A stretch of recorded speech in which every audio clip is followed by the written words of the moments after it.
they add this tax to it, the business people, they will have to rearrange themselves too. They can't lose the little profit they are making. So what will happen is that una go share am.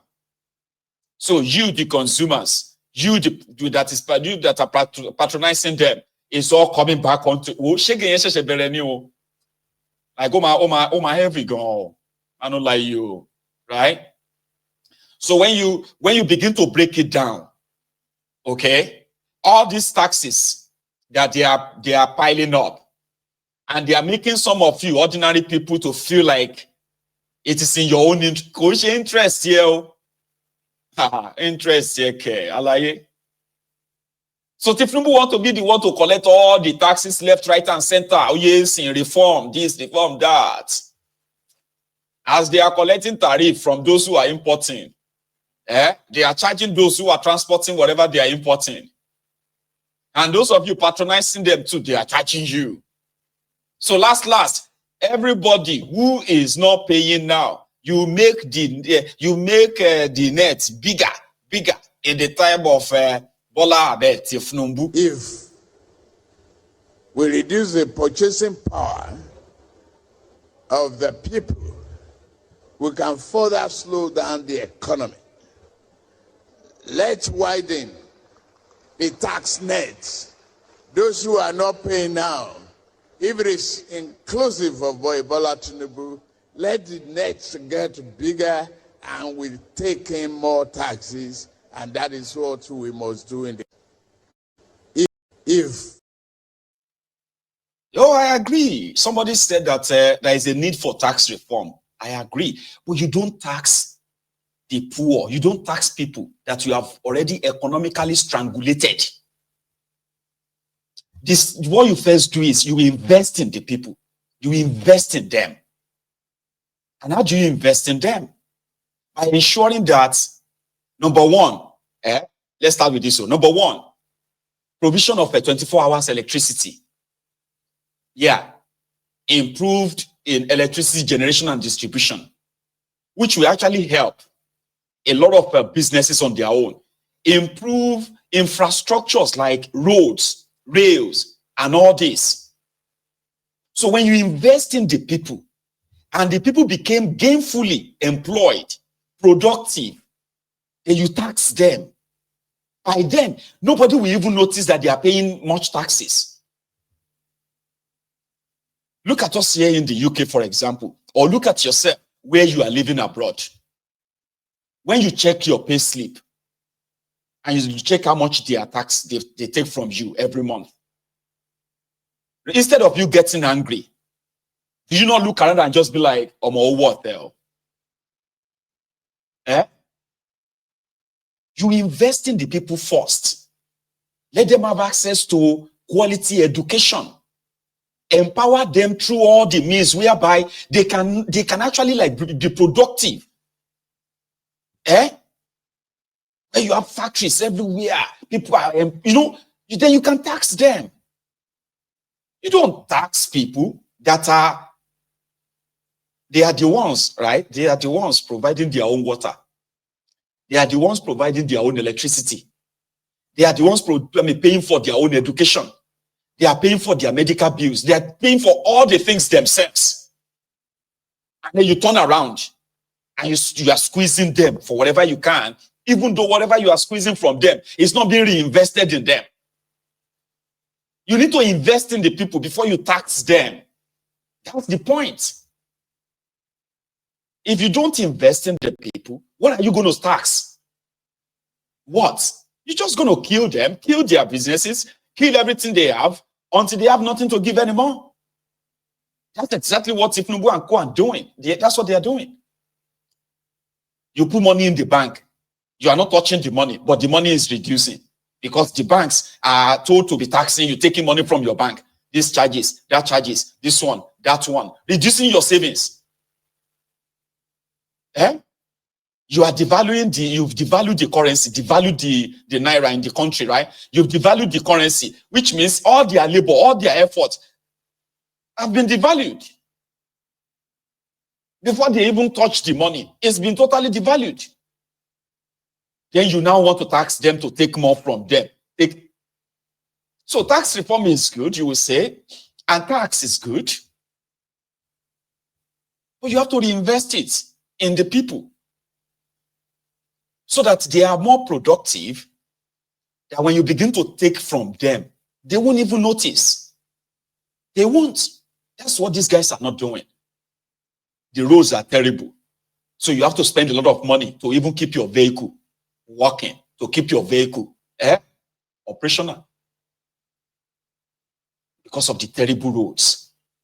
You have to provide your own security. And if you have enough money to pay for all of this, then you are left with almost nothing. And then the criminal government comes in to come and take whatever they can take from you again. They don't care. If your business is struggling, they don't have any safety net or something to kind of protect you. Like, let's protect all these businesses that are going to pay us taxes. So it is just take. Rent seekers. That's the difference. That is the difference. And when they take the money, what do they use the money for? They use the money to buy themselves cars, private jets, go on vacation. That's what they use the money for. There's no reinvestment of this money on the people. Abaribe has something to say about that. Their policies and policy directions, does it give you a sense that we are headed in a direction for good? No. My sense is that, yes, we are here, okay, let us just do our best and just move on. If I come, like I've come today, and I said, I think that we need to tweak it a little, then they will start shouting, oh, you're against the government, oh, you're an opposition, so we don't expect anything better, this and that. You know, that is exactly what we think. My sense, really, is that just like a few other people have said, I do not think most of the policies of this government were well thought out. Usually, when you have a policy, you will know, okay, this is the time lag before it takes off. These are the things that may go wrong. These are the other areas, and this is how we course correct. Right now, what we have a set of people who claim that they know everything, and so no course correction. Oh, we must do this, we must go from A to B, and if you don't like it, it's because you are not in power. That is my sense. My sense is really that, first, the age-old thing that is said, that you cut your coat according to your cloth, is what you first do. You don't live as if you are still in the 70s when we had surplus money and didn't know what to do with it. Is that what is happening right now?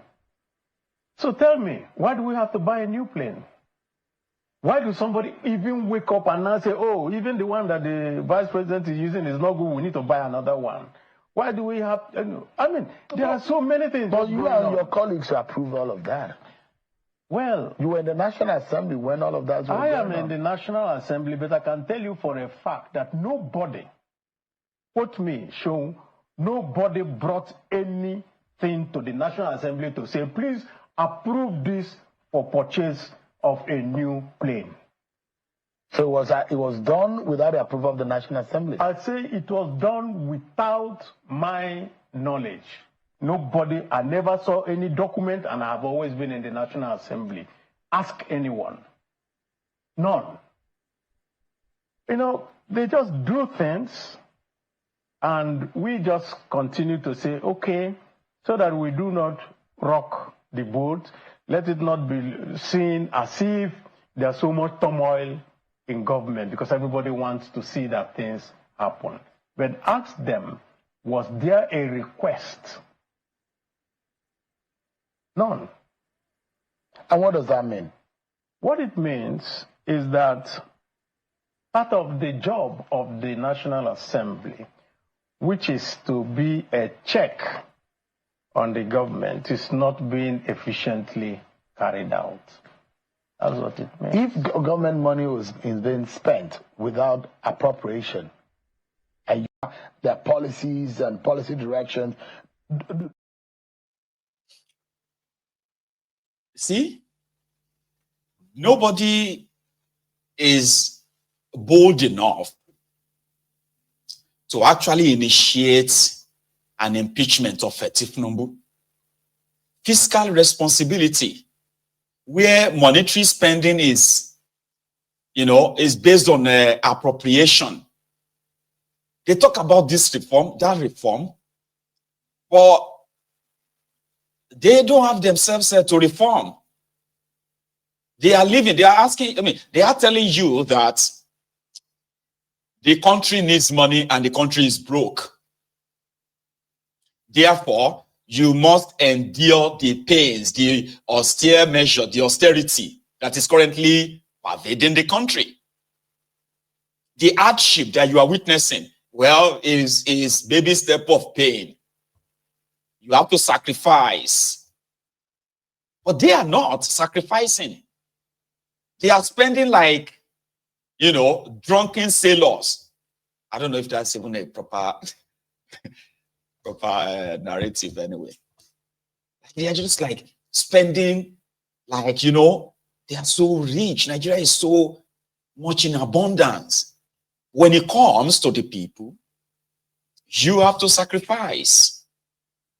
Abaribe is in the National Assembly, is enjoying part of the largesse, because the National Assembly of Nigeria increased their own 2024 budget from 145 billion naira, 109 people plus 360 people, so 369, 469, so 469 people, less than 500 people budgeted for themselves, 142 billion.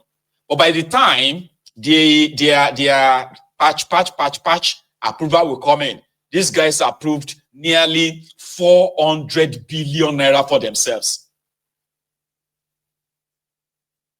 Nearly 400 billion. That's how much they approved for themselves for 2024. And this is minus about 6 trillion naira that they padded into the 2024 budget too. And he's a senior colleague of the National Assembly. So he's getting his own share as at when due. The only thing we could cause wahala is when they don't give him his own share. But he's probably not among the top 10, criminals in that National Assembly, who are really collecting their buck. I don't know about his own constituency project and how far he's going about that. So this is what makes it impossible for all of them to ask questions. And that's, like he said, they don't want to rock the boat. So he said more. Listen. Oversight over the executive. Are you and your colleagues going to fold your arms without doing nothing? There's a sinking fund in government budgets that is called, I want to remember the name now, where all manners of funding is in there but we appropriate that fund. They can take anything and they can spend from there. You can, if you have, let's say you have an emergency and you have to spend, you don't appropriate for it because you have a fund for it. Senator, are you worried that a lot of Nigerians perceive you and your colleagues as rubber-stamped lawmakers? That you actually just look on and see things just being passed without a consent, without a proper check and balances that should be in place in the kind of democracy that we operate? Well, what I'm worried about is not that perception. Usually there's always a perception that the National Assembly, what I'm worried about actually is that some of the time the public doesn't also appreciate the limitations that the National Assembly faces. That is just the thing. So I know that we are not as pugilistic as expected. But like I explained in some other station, we have gone through a curve. We started with a pugilistic approach during the time of Okadibo,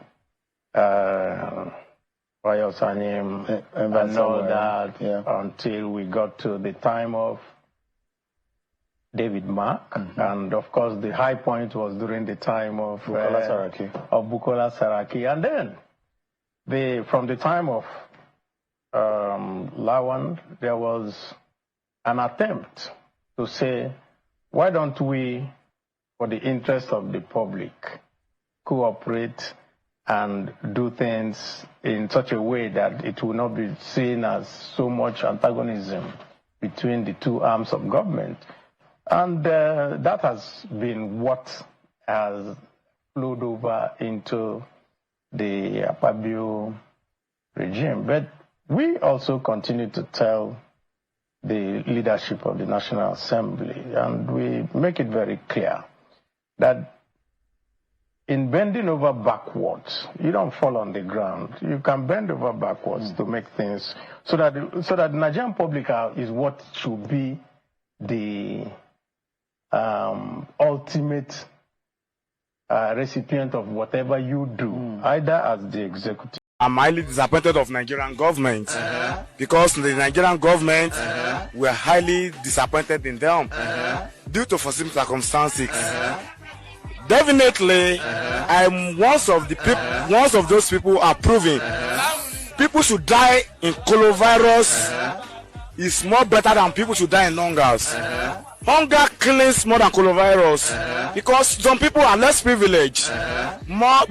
Due to foreseen circumstances that I said it, some people are less privileged, which they are based on daily pay, which are not even based on salaries. But our government thinks that the knockdown is the best solution to coronavirus, and proving it to an extent and to the levels of alacrity that if someone die in coronavirus, it's more efficient to die in hunger, because some people will be at indoor. Thank you, Professor. They are all in on it. Unfortunately,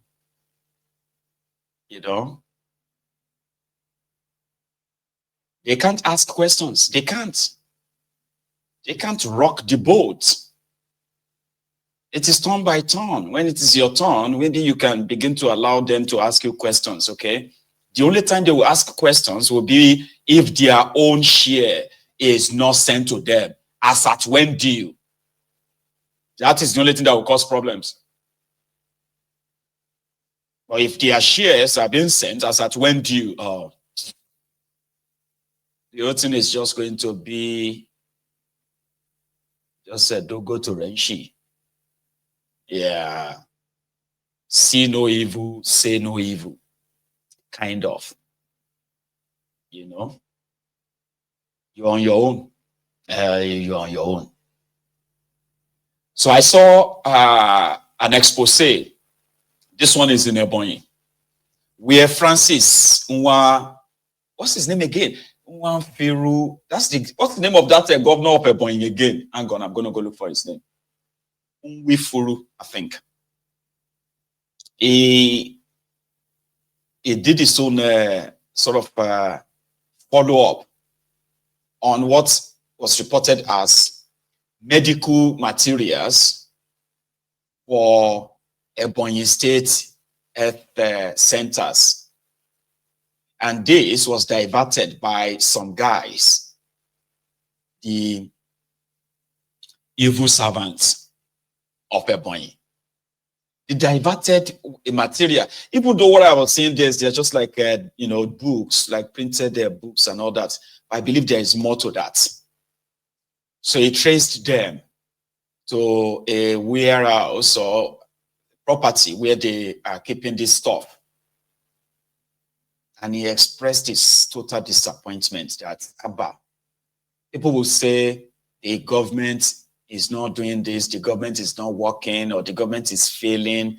But you guys who are civil servants or evil servants, you can actually do this. I'm going to share that clip with you so that we can both see what these guys did in Ebonyi. Yeah. Are you saying that today is the first day? It's not as if I wanted to come on a Saturday. No, are you saying that today is the first day you're loading this thing here? For the first time. For the first time? I have not met that man before. That Mr. I don't even have his number. Have you ever come? Have you ever come? No. Still very valid. All of them. These are materials that don't meet all this congested area. So we now needed to move out. Where are you from? From Ohozat. Okay. Take one of these.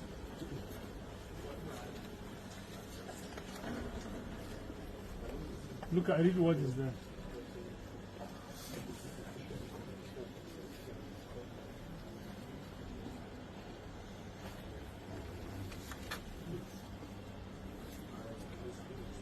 Read it out. Health Management Information System Daily General Attendance Registration. When did it expire? It's 2013 version. When did it expire? This one expired 2019. We have the 2019 version now. Where is it? In use. Where is It's it? with the NHMIS. The NHMIS have it. They arrest him.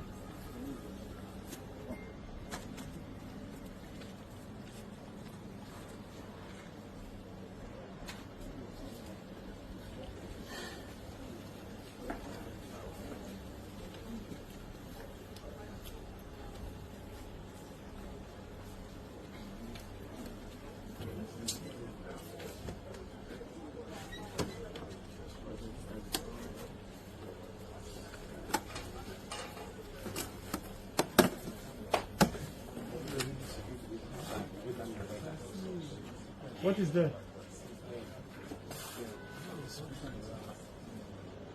Bring it out. Read what it is. It's a non-polio vaccination card. Huh? It's a non-polio vaccination card. Okay. Has it expired? We're not using this one again. Did this one expire? Well, it's available for us now. Do you have the new one? Yes, we have a new one. Where is it? Non-polio. Yes, non-polio. Non-polio. Yes. Get one card here.